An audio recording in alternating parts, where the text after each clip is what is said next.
30:30, Edgardo Melgar en vivo comienza ya. Buenas noches. En ausencia del licenciado Edgardo Melgar, director de 30:30, le saluda Ramón Matute con un tema importante hoy: el avance de la epidemia del dengue en Honduras. De acuerdo a la Secretaría de Salud, vienen semanas críticas. Pero antes de hablar del tema, yo presento a mis invitados. Vamos a comenzar de aquel extremo con el vicesecretario de Salud, doctor Roberto Cosenza. Buenas noches, ¿cómo está? Sí, buenas noches, Ramón. Muchas gracias por tenernos en su programa y poder llevarles el mensaje a todos los hondureños que en este momento debemos de estar unidos todos para poder combatir el vector que realmente nos está afectando para transmitir lo que es esta enfermedad del dengue. Perfecto. Saludo también a la doctora Roxana Aranjo, epidemióloga. ¿Cómo está, doctora? Mucho gusto, licenciado. Es un gusto poder compartir con usted y con toda esa audiencia a nivel nacional. Y por supuesto, el subcomisionado de Copeco, Julio Quiñones. ¿Qué tal, Julio? Buenas noches. Es un gusto. Encantado de estar aquí para poder hablar sobre un tema de interés para todos los hondureños y que lastimosamente nos está cobrando la vida de muchos hondureños y que nos hace falta un esfuerzo enorme todavía por hacer para poder controlar esta situación y por ende tener menor cantidad de personas afectadas. ¿Qué les parece si comenzamos el programa con una perspectiva, con datos estadísticos de lo que está ocasionando el dengue en Honduras? Imagínese usted, de acuerdo a lo que tenemos acá en el programa, los datos que manejamos es que en todo el territorio nacional se reportan 34.840. Unos hablan que ya superan los 40.000. Bien, esto lo vamos a discutir acá en el programa, por supuesto. Dengue grave, 8.662 y no grave, 26.178. Las muertes por dengue se reportan hasta esta hora, confirmados vía laboratorio, 58 fallecidos, pero en sospecha 150 muertes. Yo inicio el programa esta noche preguntándole al doctor Roberto Cosenza, ¿estos datos son los que manejan ustedes? Y bueno, esta es la información que nosotros tenemos hasta la semana epidemiológica número 29. Sí. El día de hoy estamos terminando la semana número 30 como tal. Siempre tenemos un desfase de 1 o 2 semanas porque necesitamos recibir la información de las 20 regiones que tenemos a nivel nacional. Cada departamento tiene una región y tenemos 2 regiones metropolitanas, que es la del Distrito Central y la de San Pedro Sula. Nosotros consolidamos esta información. Estamos en las semanas más críticas en que la historia natural de la enfermedad siempre ha tenido una alta incidencia de casos y lo estamos viviendo según informes extraoficiales de concluir la semana número 30, donde nos han reportado que en esta semana se ha dado mayor número de casos que la semana número 29. Ahora, estos datos que ustedes manejan son datos confiables, porque los reportes que se tienen a nivel nacional, y eso hay que decirlo, principalmente en el departamento de Olancho, donde la espiral ha crecido, y en el departamento de Cortés, donde se mantienen los casos, son datos que ustedes manejan, ¿son reales estos datos? Porque existe la sospecha entre la población que los datos que se están dando no son los reales. Bueno, esta es la información, nosotros dependemos la información que nos manden las regiones. Sí. Y la información real la da la Secretaría de Salud, donde nosotros tenemos la unidad de vigilancia de la Secretaría, que es la que se encarga de monitorear todas estas enfermedades y donde semanalmente nos tiene que informar cada una de las regiones. Como le digo, tenemos siempre un desfase de 1 o 2 semanas que nos envíen la información. Si hace falta algunos datos estadísticos por poder concluirlos, sí, debido de que esto lleva un proceso. Usted una muerte no la puede decir, la tenemos que recibir primero como una muerte sospechosa. Luego pasa a ser confirmada por laboratorio. Después pasa a ser certificada la muerte por un comité de expertos que está conformado por un especialista en medicina interna, ginecología, pediatría, epidemiólogos, donde se revisa el historial clínico en el momento que ingresó el paciente. Ahora, el tiempo, ¿cuánto se tarda para identificar realmente que esa persona tiene dengue grave? Bueno, el tiempo en identificar que un paciente tiene dengue grave es inmediatamente. Inmediatamente porque el primer diagnóstico que la persona tiene dengue es el diagnóstico clínico. Ahora, que está dado por un médico. Permítame, doctor. Si ustedes dicen que inmediatamente se detecta a la persona que tiene dengue grave, bueno, ¿y por qué no? ¿Y si tienen sospecha de 150 personas fallecidas? No, pero no la muerte. Todo está en sospecha en estos momentos, ¿verdad? Porque inmediatamente, ahorita que estamos en una epidemia, el dengue tiene 3 etapas. La etapa febril, que es la primera, que en esa etapa es donde le dan algunos síntomas al paciente, como ser la fiebre, que le puede llegar hasta 40 grados, malestar general, dolor en las articulaciones, dolor de cabeza. Esa es la primera etapa del paciente, que le dura de 3 a 4 días. Luego usted pasa a una etapa crítica que va a tener el paciente, que ya en esa etapa crítica es donde el paciente comienza con los signos de alarma, y es ahí donde nosotros decimos, bueno, es un paciente con un dengue clásico o un paciente con signos de alarma, o si el paciente es un paciente con dengue grave, a lo que nosotros antes le llamábamos, según la clasificación del dengue, como un dengue hemorrágico. Hoy en día la Organización Panamericana de la Salud lo ha clasificado con dengue sin signos de alarma, dengue con signos de alarma y dengue grave, que el dengue grave es el que lleva a fallecer a las personas. Perfecto. Doctora, ¿usted comparte estos criterios? Es la clasificación que tiene la Organización Panamericana de la Salud. Con respecto a los datos, ese es el sistema de recolección de datos de la Secretaría de Salud. Lo que pasa es que no es que hay un subregistro, sino que no tiene el registro de las clínicas privadas y de los hospitales privados.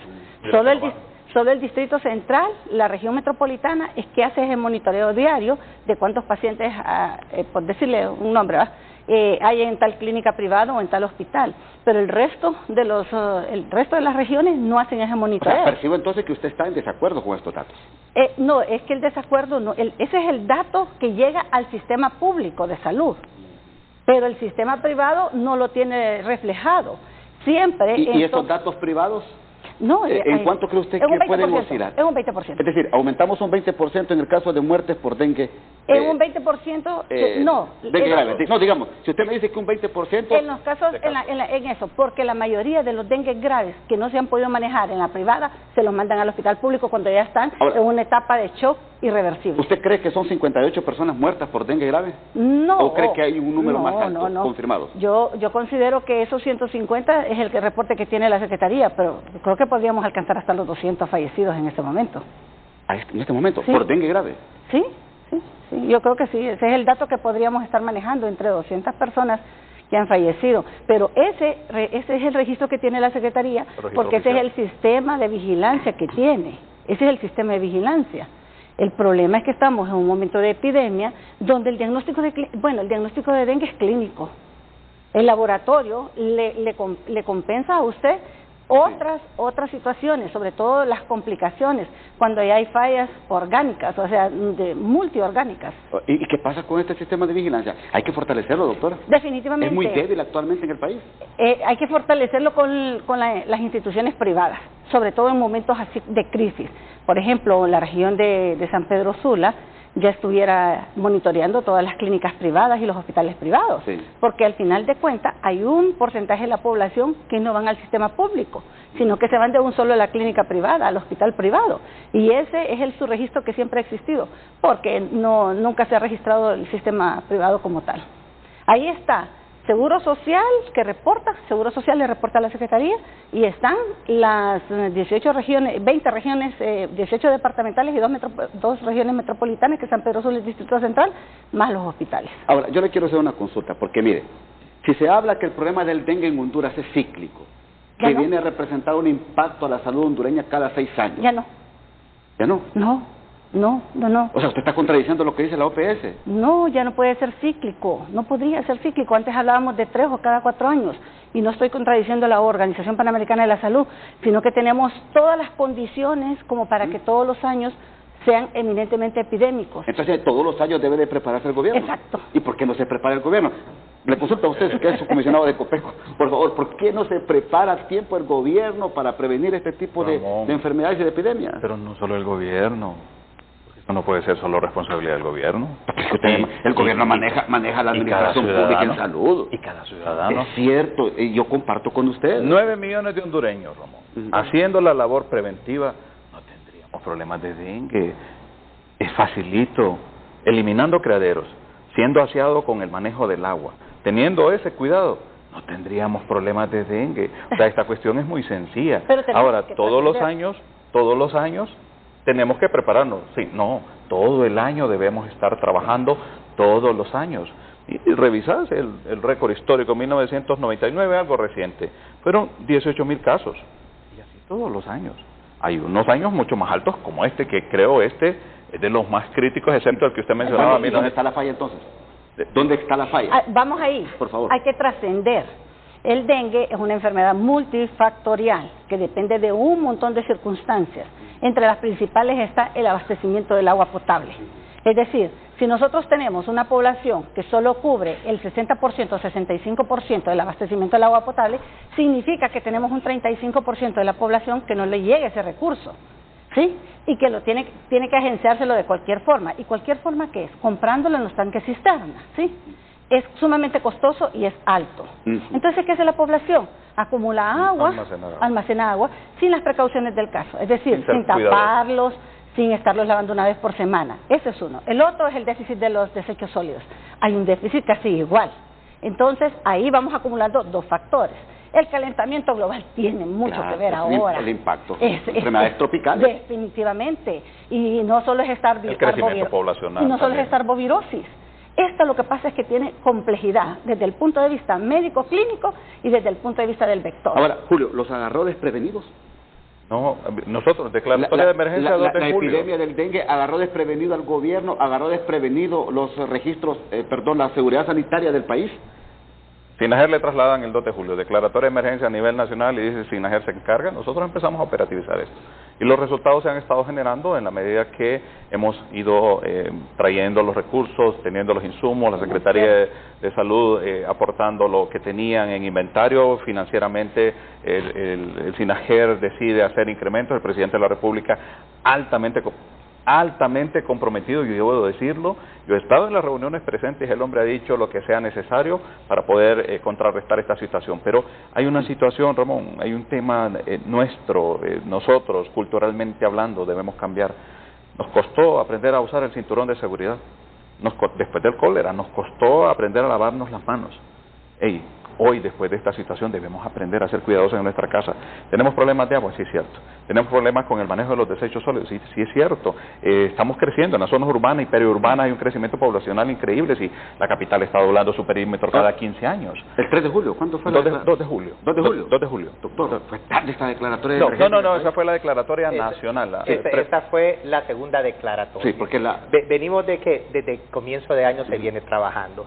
Se viene trabajando porque se ve de que ya veníamos con un alto número de casos de dengue grave que se venían enfrentando, porque como le decía anteriormente, este es el dengue que realmente está matando a la población, el dengue grave. Entonces se trabajó, se interviene sobre todo el departamento de Cortés, que ha sido el departamento que más casos nos ha notificado desde un inicio de año. ¿Por qué? Porque las condiciones realmente del departamento de Cortés es propicio para que este vector se propague. Hay que ver que el vector que es el zancudo Aedes aegypti es el que realmente transmite el dengue. Ahí hay una población, están las maquilas, es una población cosmopolita que realmente se tiene, que vienen de todos lados, donde puede expandirse realmente el dengue a otros departamentos. Entonces también la latitud sobre el nivel del mar que tenemos, mire, son condiciones climáticas realmente apropiadas para tener el mayor número de casos. Se compran los insumos, que se realiza esto a través del fideicomiso, se invierten 29 millones de lempiras para poder comprar lo que es el BTI. El BTI no es más que un bacilo, son cristales que se introducen en los recipientes de agua para que estos se los coma la larva y luego la larva muere. Perfecto. Antes de irnos a la pausa, 30 segundos su reacción de esto que dice el doctor. Fue tardía. Fue tardía. Fue tardía. El año pasado, en octubre, noviembre, ya se daban los inicios de brotes epidémicos en el continente. No solo era Honduras, era Guatemala y era Estados Unidos. Sí bien es cierto que hubo cambio de autoridades en la Secretaría, pero en las primeras semanas, en las primeras 6 o 8 semanas, o sea, enero y febrero, donde mira usted que es sostenible, desde ese momento, ojo, hay algo que está pasando. Hay una unidad de vigilancia de la salud que le debe dar la alerta al ministro, al secretario de Estado que esté en ese momento para decirle, está ocurriendo esto. Y desde ese momento empezarlos a iniciar con la adquisición de insumos. Bueno, de hecho el doctor hizo varios oficios solicitando los insumos desde esa fecha. Sin embargo, hasta que el presidente, ¿verdad?, se ha puesto la camisa y de frente está contra la lucha de este vector, sí, es que se mira la actividad más fortalecida. Perfecto. Vamos a ir a la primera pausa, pero desde ahí yo lanzo la primera pregunta, o la pregunta siguiente, que sería el doctor Roberto Cosenza, y que nos diga realmente aquí en el programa de esta noche, ¿hay o no hay ébola en Honduras? Hay tanta queja y tanta desesperación en la población, principalmente en Juticalpa, y una abuela de un estudiante universitario en Ceiba, que dijo que su hijo no había muerto de dengue, sino de otra epidemia. Antes, en su homilía, el cardenal Óscar Andrés Rodríguez se refirió a este tema. ¿Cuándo vamos a entender, queridas hermanas y hermanos, que necesitamos cambiar la cultura, que no podemos vivir en una cultura de la sociedad, de la suciedad? No podemos vivir en una sociedad de la basura. No podemos vivir en esa cultura de dejar ahí que esté el agua mal almacenada y criando mosquitos y zancudos. No puede ser. No vamos a erradicar las enfermedades con humo. Tenemos que erradicarlas con una nueva cultura de la limpieza, de la salud. Pero nadie puede decir eso, a mí no me toca. Si todos no nos unimos, no vamos a erradicar la enfermedad.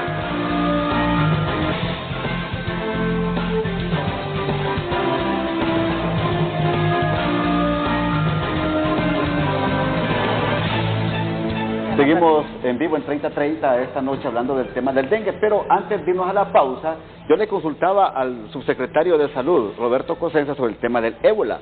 Por favor, explíquenos. Sí, mire, yo creo que es importante aclararle a la población que estamos en una epidemia del dengue, que no podemos politizar ni confundir a la población para tener más muertes a consecuencia del dengue. Creo que dar esta información que ha transcurrido, no información, desinformación a través de las redes sociales, es un atentado contra el pueblo de Honduras en decir de que tenemos ébola en el país. El ébola realmente da su primer brote en el año de 1976 y se llama ébola porque fue en el río Ébola, siempre en la República del Congo, que es donde en estos momentos se encuentra un brote de ébola.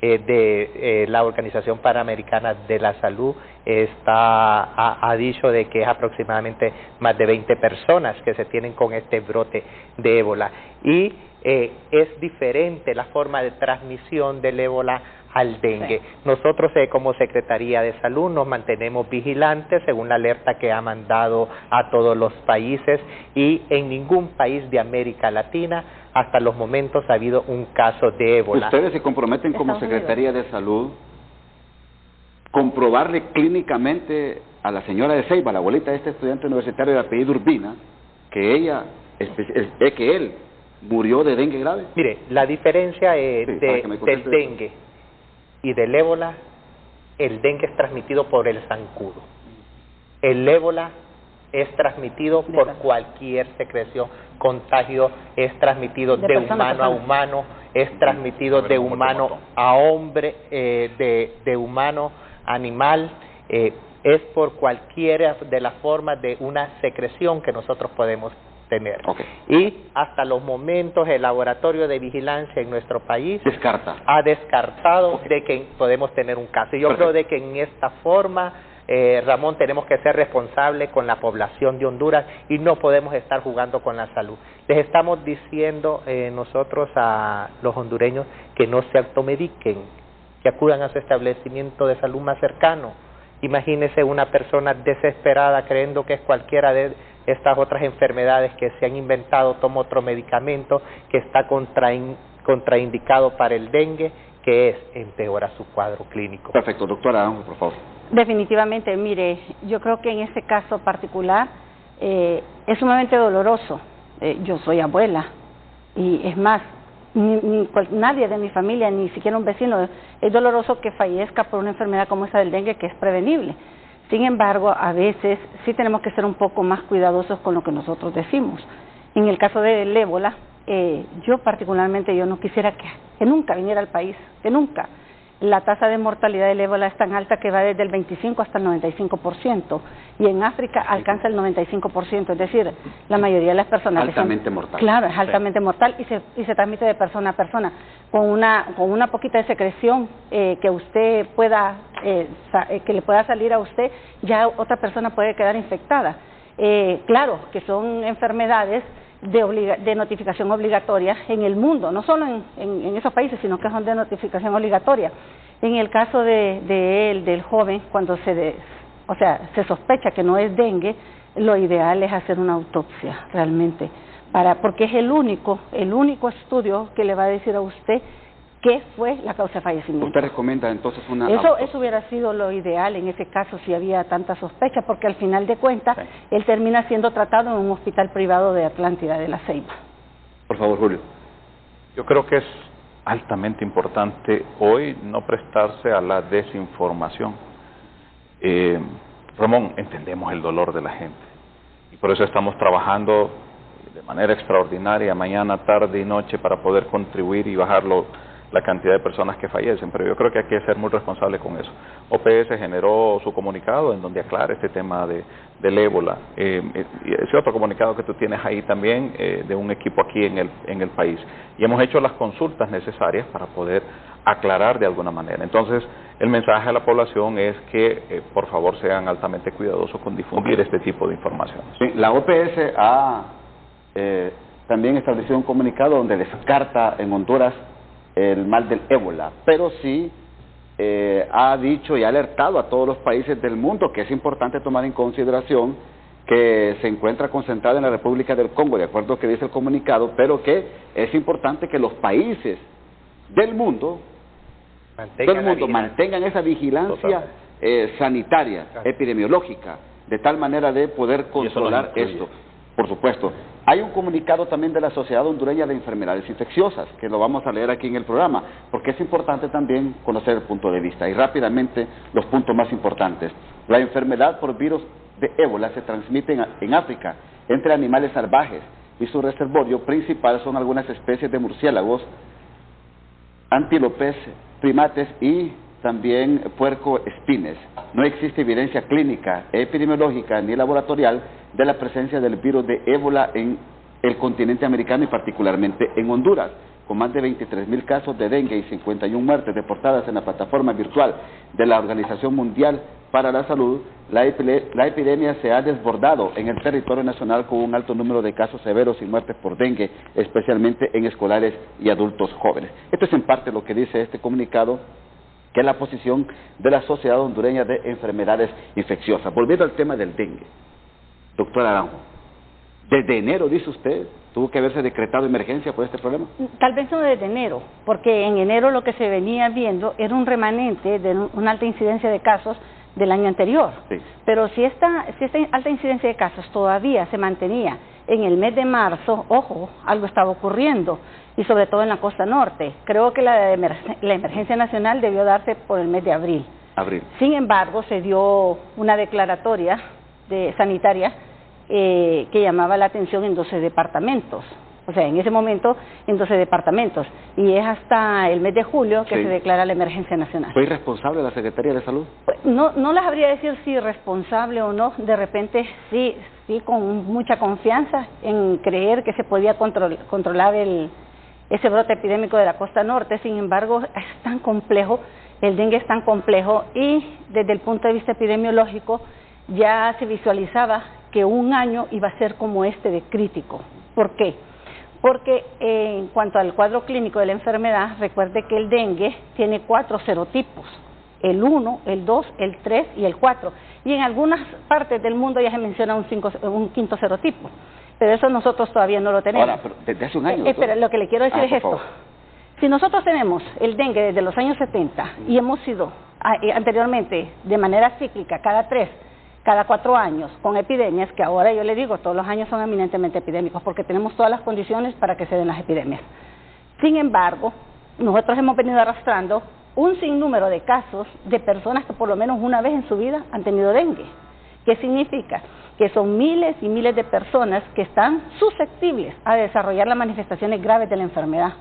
Y esto es lo que estamos viendo en este momento. Hemos tenido tantos susceptibles que la curva epidemiológica en algún momento se iba a revertir a esta alta incidencia de casos graves. Mire qué insumo más importante la doctora Aranjo. Desde hace un año. Si desde hace un año se tenía previsto esto, yo creo que entonces sí coincidimos que hubo una reacción tardía. No teníamos un año específico, pero sabíamos que tarde o temprano esto iba a repercutir. Perfecto. José Luis Herrera, en San Pedro Sula, también dialoga con personas que conocen de este tema y también, por supuesto, su opinión sobre el tema del dengue en el país. Así es, buenas noches, Ramón Matute, a los invitados allá en Tegucigalpa. Me acompaña Lourdes Estrada, jefa regional sanitaria metropolitana de San Pedro Sula. Vamos a ahondar ya en el tema, cuántos muertos van en lo que va de esta semana y llevan reportados aquí en el departamento de Cortés. Bueno, muchas gracias y buenas noches allá a todos los televidentes, José Luis. Nosotros, pues como departamento de Cortés, tenemos un acumulado de aproximadamente 70 muertes sospechosas por dengue y de estas confirmadas 21. Lo que significa, tanto para San Pedro Sula como para el resto de los 11 municipios de la departamental de Cortés, lo que representa casi el 35% de muertes a nivel nacional. Sí, ¿cuántos casos, entre ellos graves y no graves, llevan reportados de dengue en el departamento de Cortés? Bueno, es aproximadamente el 35% porque se relaciona de total de ingresos y de los signos de los dengues que no son con signos de alarma y de las muertes que en su mayoría pues ingresaron como graves y presentaron la defunción. ¿Están colapsados los hospitales en este momento, doctor? No, totalmente no están colapsados en el sentido de que se ha hecho un esfuerzo sobrehumano a través de la asignación de presupuesto en los diferentes hospitales, principalmente en el Hospital Mario Catarino Rivas, donde la señora ministra, a través de las diferentes declaratorias y la asignación y la contratación de recursos, tanto especialistas, médicos, enfermeras, estamos haciendo un trabajo de forma 24/7 tal sentido para poder darle atención a la población. Sabemos que hay una sobredemanda de pacientes que está llegando a los hospitales, pero precisamente a nivel de lo que fue la región metropolitana, en lo que va del mes de julio se hizo una extensión de jornada para poder atender estos pacientes y hemos atendido un aproximado de más de 900 personas para descongestionar lo que es el hospital.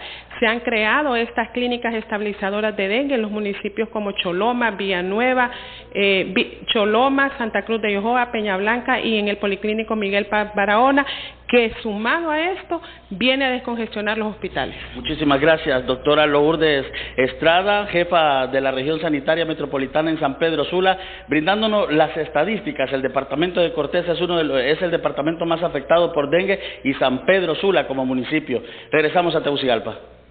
El departamento de Cortés, sin duda alguna, es el de mayor incidencia de dengue. Doctor Roberto Cosenza.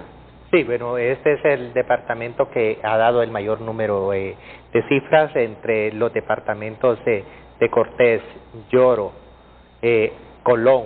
Estamos hablando de que tenemos aproximadamente más del 70% de casos que se han concentrado sobre todo y estamos hablando de un 65% de las muertes reportadas que nosotros tenemos hasta los momentos han sido por el departamento de Cortés de los diferentes municipios. Perfecto. ¿Por qué el departamento de Cortés, doctor Aranjo, probablemente tiene la pausa? Pues tendría que verse todos los factores epidemiológicos de ese departamento, las temperaturas altas, la cantidad de población flotante que hay dentro de ese departamento de municipio a municipio. Miremos Choloma con la cantidad de maquilas que hay, Villanueva, todo eso. Pero es interesante también un mapa que refleja la incidencia de casos por municipio. Por ejemplo, en Cortés tenemos Potrerillos que está en verde, significa que tiene una zona de éxito y está alrededor de toda la franja roja. Tenemos Villanueva que está en amarillo, pero Villanueva sí fue intervenido. Eso es interesante. ¿Y por qué este fenómeno, doctora? Porque depende del trabajo. Sabemos que San Pedro Sula, al igual que ha generado la misma cantidad de casos. ¿Y por qué, Julio? Porque el trabajo, perdón, doctora, porque el trabajo de la mesa intersectorial aquí ha sido constante y ha funcionado. Aquí llevamos 2 años de estar trabajando en la mesa intersectorial. La municipalidad tiene una mesa y está justo en el comité de emergencia municipal. Y mira, el alcalde Fura es 1.2 millones de lempiras mensuales para insumos. Me sorprende, por ejemplo, el departamento de Gracias a Dios. Mire que es un departamento altamente tropical, pues. Ahí el problema siempre ha sido más malaria que quizás dengue. Porque claro, no está comunicado así tan fácilmente. Recuerde que solo es aéreo o marítimo el abordaje de ahí. Pero si miramos Cortés, usted mira, lo verde es Potrerillos y el amarillo es ¿cómo se llama? Villanueva. Pero Villanueva estuvo 3 meses intervenido con un proyecto de USAID, donde en las pilas y barriles se le colocaba un herbicida. Entonces, sí funcionó. El haber abordado los principales recipientes donde se cría el mosquito, funcionó en Villanueva. ¿Qué como pasa? San Marcos de Colón también, ¿verdad? Exacto, también. Mire, esto sí es claro. En ese estudio se supervisaron más de 100.000 viviendas. Y en esas 100.000 viviendas, el alto porcentaje de los criaderos estaban en las pilas y barriles. O sea, no sigamos buscando en otros lados, que siguen siendo las pilas y barriles los principales depósitos del criadero del mosquito. Bueno, vamos a ir a la pausa. Cuando regresemos acá en el programa 3030, la posición de la plataforma de apoyo a la salud, cómo califica esta epidemia en Honduras y, por supuesto, el plan operacional de Copeco. ¿Le abren las puertas a Copeco, a toda esta mesa multisectorial que está luchando contra el dengue en Honduras? Después de la pausa.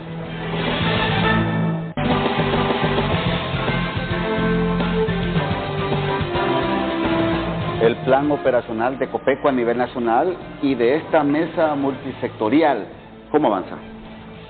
Se inició con el equipo de salud y los técnicos de salud. Luego se le traslada al SINAGER la emergencia y empezamos a trabajar las instituciones del sistema. Luego reunión con los alcaldes, en donde empezamos a incrementar ya con los alcaldes las actividades. Y este fin de semana, empleados públicos que se sumaron.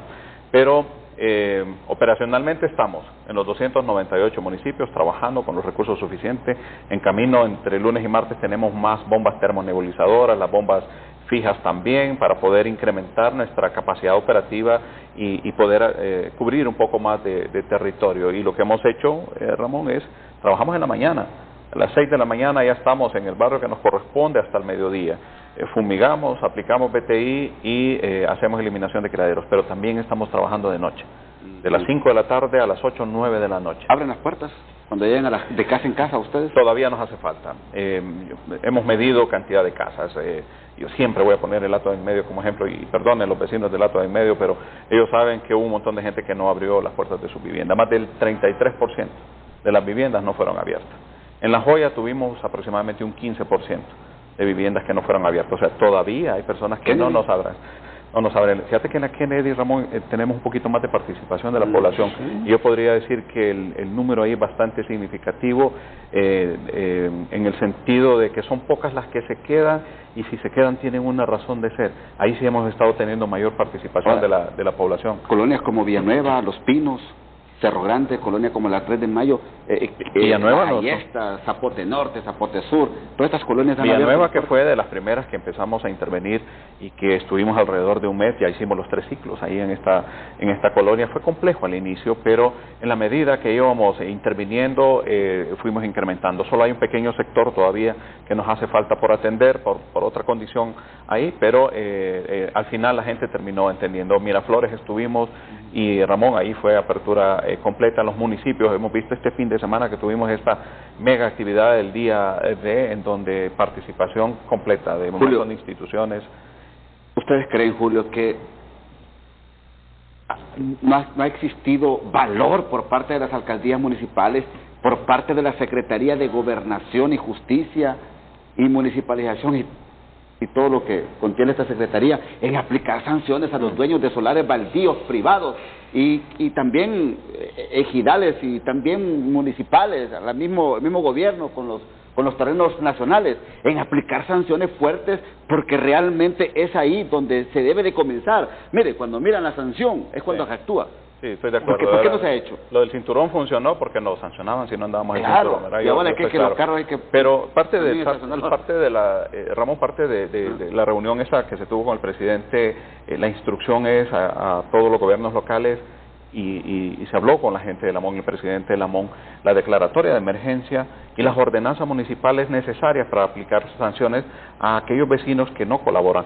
Pero, o sea, sí, los terrenos baldíos, sí, hay que trabajar en ellos y eso, pero nos interesa mucho también la limpieza. ¿Y por qué no se aplica vivienda? sanciones a los dueños de vivienda? Hay un a tema esos que no abren las puertas. Sí, y le decíamos a los alcaldes, si ustedes son los coordinadores del Comité de Emergencia Municipal, pero hoy son ustedes los que deben liderar la Mesa Intersectorial de Salud. Y entonces hemos venido de a poco sumando y hemos visto resultados, Ramón, y vamos incrementando la capacidad operativa en este sentido, porque diputados, gobernadores, instituciones, alcaldes, fuerzas vivas, hemos visto cómo este movimiento se está incrementando y por lo que dice la doctora, las próximas 3 semanas son vitales. Entonces necesitamos incrementar la capacidad de intervención en barrios para eliminar criaderos, para poder matar larvas, para poder matar zancudo y de esta manera ya ponerle control a esto. Perfecto. Vamos a ir a la pausa entonces, porque sí es importante hablar de estas 3 semanas que se avecinan para Honduras. De acuerdo a lo que han dicho aquí nuestros invitados en el programa, 3 semanas críticas y que también la secretaria de Salud, Alba Consuelo Flores, lo ha advertido a la población hondureña. Ya regresamos.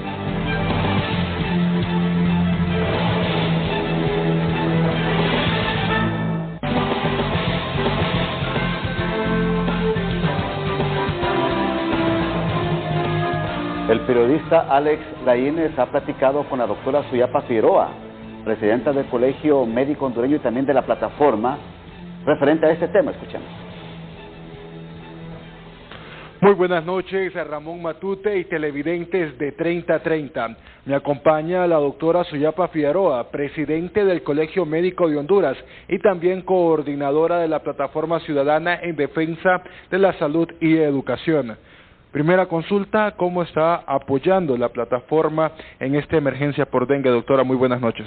Muy buenas noches. Bueno, la plataforma apoya al pueblo hondureño inicialmente con haber hecho una denuncia de que el gobierno no estaba haciendo lo propio en vista de una emergencia que nosotros sabíamos que iba a tener dimensiones grandes y que desafortunadamente no se habían hecho ninguna acción. Pero posteriormente hemos hecho jornadas de capacitación como colegio médico a los médicos en la detección, en el abordaje clínico y en el tratamiento oportuno de estos pacientes.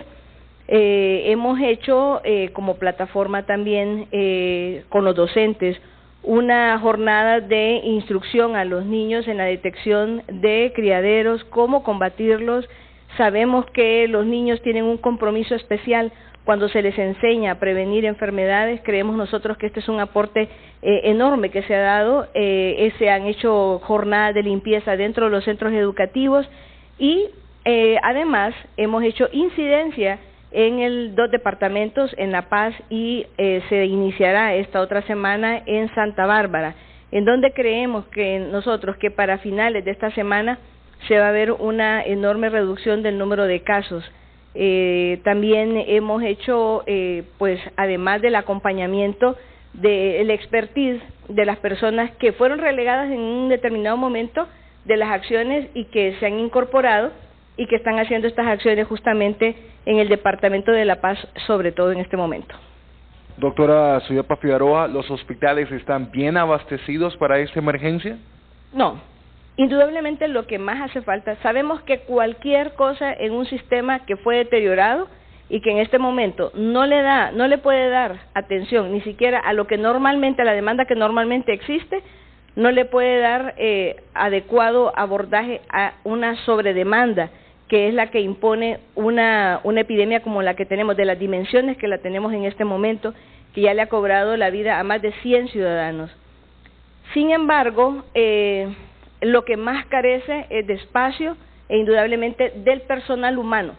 No se está dando la debida atención en vista de que el personal que se ha contratado ha sido insuficiente.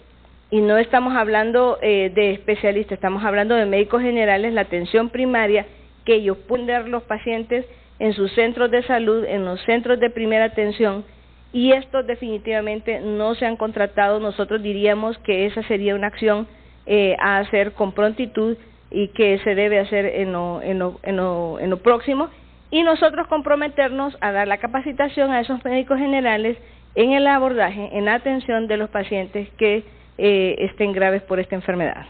Muchísimas gracias. Escuchábamos las declaraciones por parte de la doctora Suyapa Figueroa, presidente del Colegio Médico de Honduras y también coordinadora de la Plataforma Ciudadana en Defensa de la Salud y Educación. Ramón Matute, regreso con usted al estudio principal de 3030. Bien, gracias Alex. Laínez, dos cosas, por favor, doctor, que dice la doctora Figueroa. Número uno, la atención no es la adecuada, no es la inmediata en este tema del dengue, y que los hospitales no están abastecidos de medicamentos.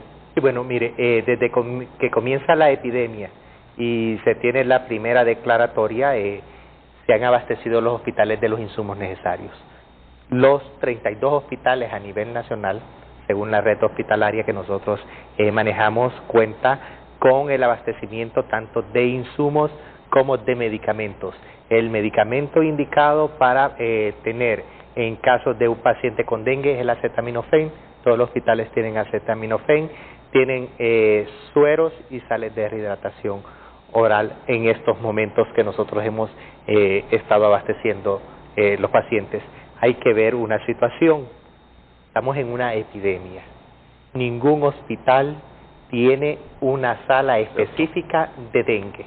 El hospital básico, que es el de menor categoría según nosotros tenemos, el hospital básico comprende 5 especialidades: medicina interna, cirugía, ginecología, cirugía general y ortopedia.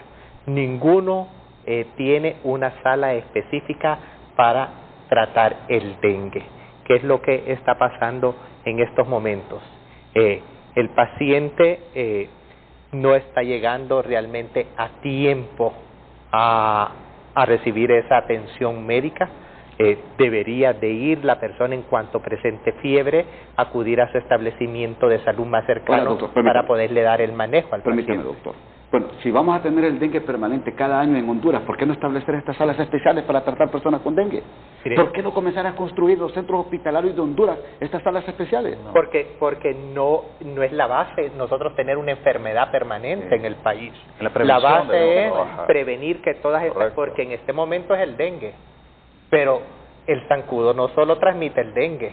Nosotros tuvimos en el 2015 una sala para tratar problemas de arbovirosis, una epidemia. Lo que tenemos que trabajar nosotros y todos los hondureños es realmente en eliminar los criaderos de mosquitos que venimos de nuestros hogares. Mire, la prevención va a ser el éxito de cualquier sistema de salud. ¿Dónde va a comenzar la prevención? Va a comenzar en nuestros hogares. La prevención va a comenzar en cada uno de nosotros los hondureños, donde nosotros tenemos que ser responsables por nuestra salud, ser responsables por la salud de nuestra familia, incluso hoy en día con esta epidemia que estamos viviendo, ser responsable también por la salud del vecino. Doctor, el municipio de Pimienta, en el departamento de Cortés, no reporta ninguna muerte hasta esta hora, ¿verdad?, por dengue. Bueno, mire, hay muchos alcaldes que se han venido incorporando. Yo creo de que esto es bueno resaltarlo. Ellos son los máximos líderes que nosotros tenemos en las comunidades.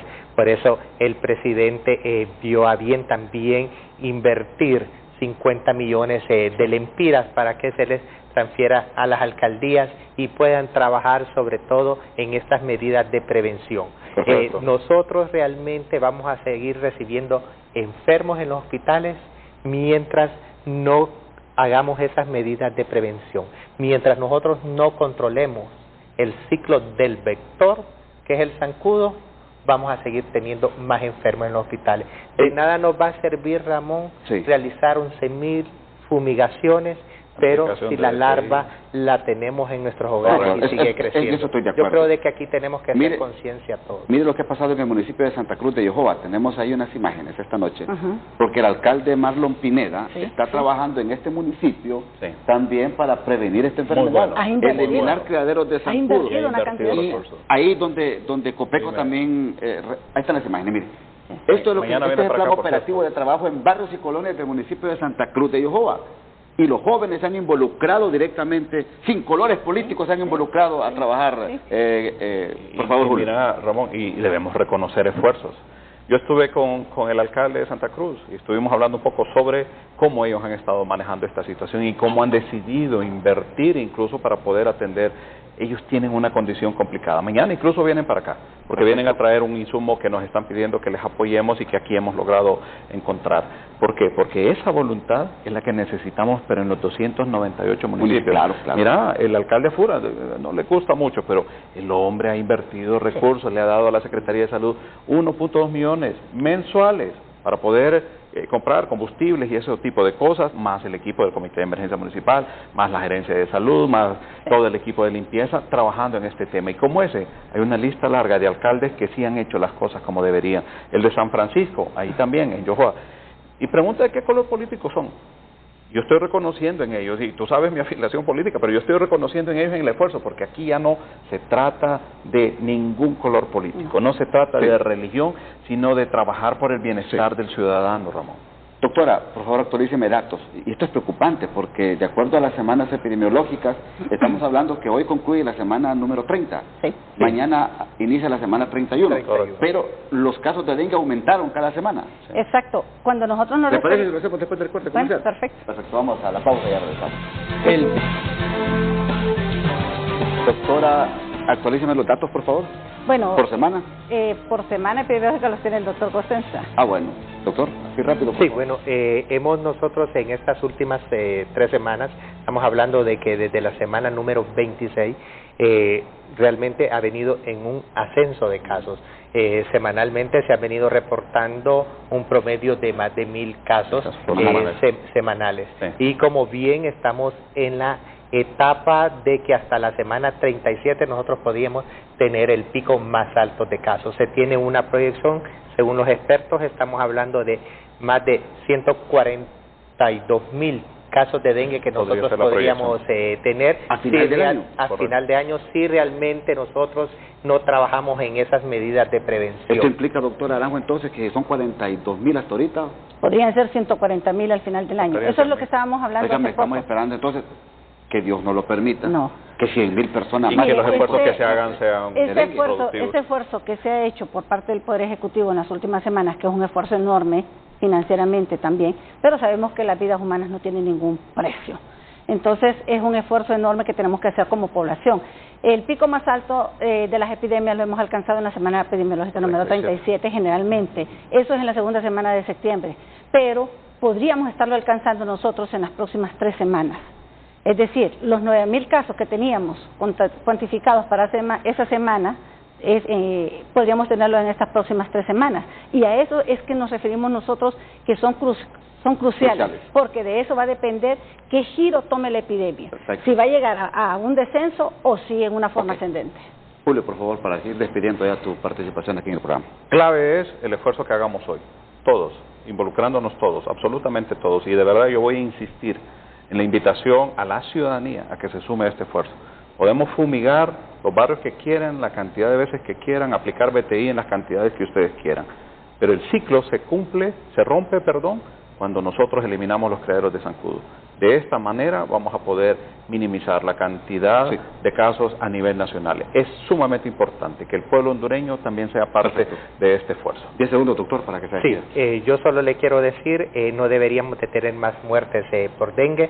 ¿Por qué? Porque el dengue es una enfermedad prevenible y la prevención comienza en cada uno de nuestros hogares.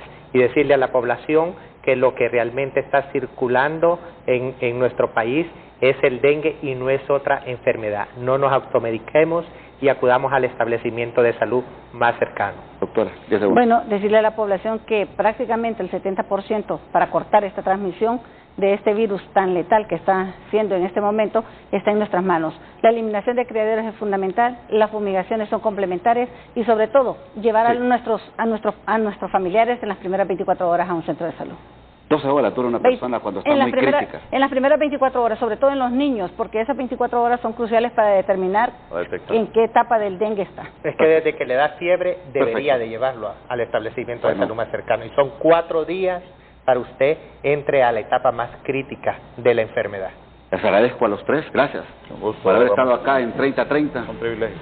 Gracias por sus valoraciones, que es importante. Recuerden ustedes, amigos televidentes, lo han advertido ellos, las 3 semanas siguientes serán críticas y hay que tomar todas las medidas de mitigación, eliminando criaderos de zancudos y, por supuesto, participar activamente con la labor que hacen a nivel nacional esta red operativa de Copeco y las corporaciones municipales. Que Dios bendiga a Honduras. Buenas noches.